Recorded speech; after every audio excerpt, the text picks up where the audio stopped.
There's something absolutely incredible about people who grew up in the 1970s, and science can actually prove it. If you were raised in this decade, your brain formed during an extraordinary moment in history, a perfect blend of complete freedom mixed with real-world responsibilities. And here's the wild part. Most people from the 70s watch today's generation and just shake their heads with a knowing smile. Not to be cruel, but because they understand something the rest of us completely missed.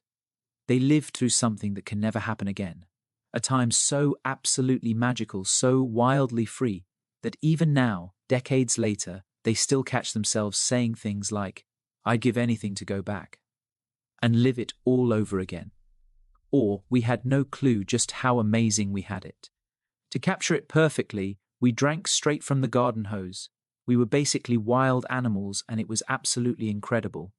So what made the 70s so uniquely special?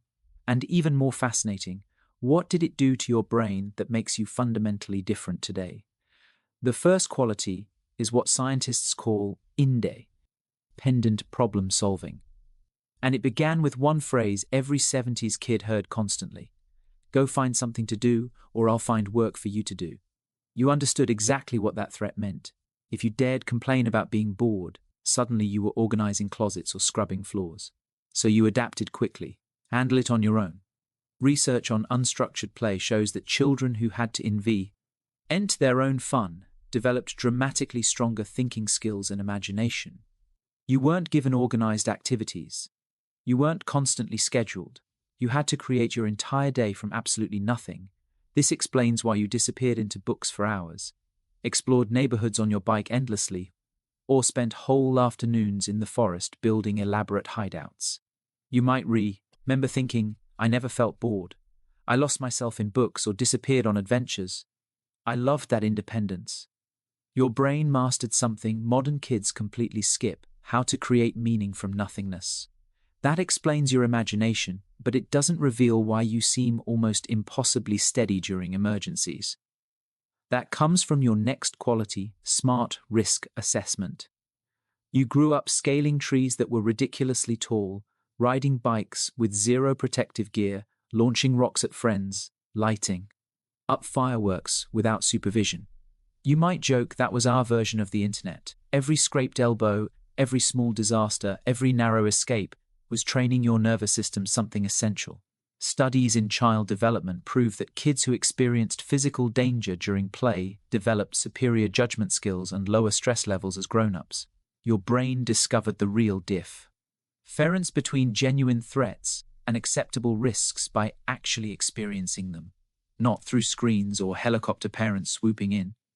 You fractured bones, you collected scars, and honestly, those felt like badges of courage with epic tales attached. This explains why you can step into chaos and immediately start fixing things while everyone around you freezes. But here's where it gets really fascinating, and this is the element most younger people will never truly grasp. You possess what scientists call comfortable aloneness ability. You spent countless hours in your bedroom absorbed in music. You sprawled on lawns just chatting with friends face to face. You wandered alone, not from loneliness, but because no device was screaming for your focus every few seconds. Research on childhood. Before smartphones discovered that people raised without permanent digital connection show dramatically less distress when left with only their thoughts. Surprisingly, modern studies had volunteers actually choose painful electric shocks instead of sitting quietly for 15 minutes. You'd probably think that's completely absurd. You understood early that emptiness isn't a crisis. Back then, freedom was just part of existence. Your brain never formed the dependency on endless stimulation that controls modern society. This explains why you can stand in lengthy lines without completely losing it. The fourth quality is something experts call old-school patience, and it influenced you in ways you probably never even consider. You waited 7 whole days for your favorite show, 0 instant watching.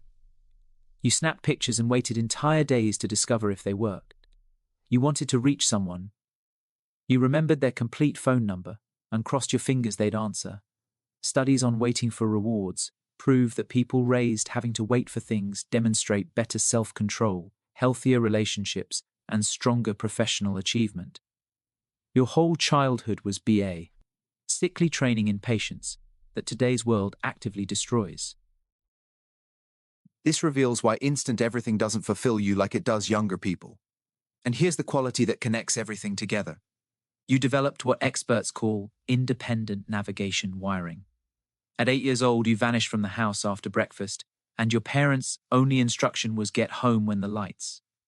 Come on. Nobody tracked where you went. Nobody monitored your GPS location. You pedaled your bike to streams miles from town. You disappeared into forests. You explored strange neighborhoods far from home. And some random adult might actually hand you cold drinks and snacks after you played in creeks all afternoon. Today, that scenario would trigger emergency calls. Back then, it was completely ordinary. Studies on childhood freedom prove that kids who roamed without constant watching developed stronger self-motivation and thinking abilities. You had to evaluate situations, make smart choices, and handle outcomes independently. Your parents weren't trying to be your buddies. They were in charge, and they believed you could handle yourself. This explains why you can organize, adjust, and think clearly without someone holding your hand. Every single time you observe today's society and feel disconnected, remember something crucial. You're not obsolete. You're carrying abilities that are vanishing from existence. The self-reliance that seems like distance is actually capability. The ease with quiet that appears antisocial is really wisdom. The willingness to wait that looks like indifference is genuine strength. You survived a childhood that would land parents in jail today, and it didn't break you, it forged you into something remarkable. Most will admit, I feel blessed to have experienced childhood that way. Or, we live the absolute best years to be young, and they're absolutely correct. For one brief window in human existence, childhood was simultaneously totally unrestricted and genuinely character building. You experienced something that simply doesn't exist anymore, a reality where children were both polite and untamed simultaneously. Drop your thoughts if you're a 70s kid who believes it was the greatest time to grow up. And if you crave evidence-based stories like this that celebrate who you truly are, subscribe. Now, because we're only beginning,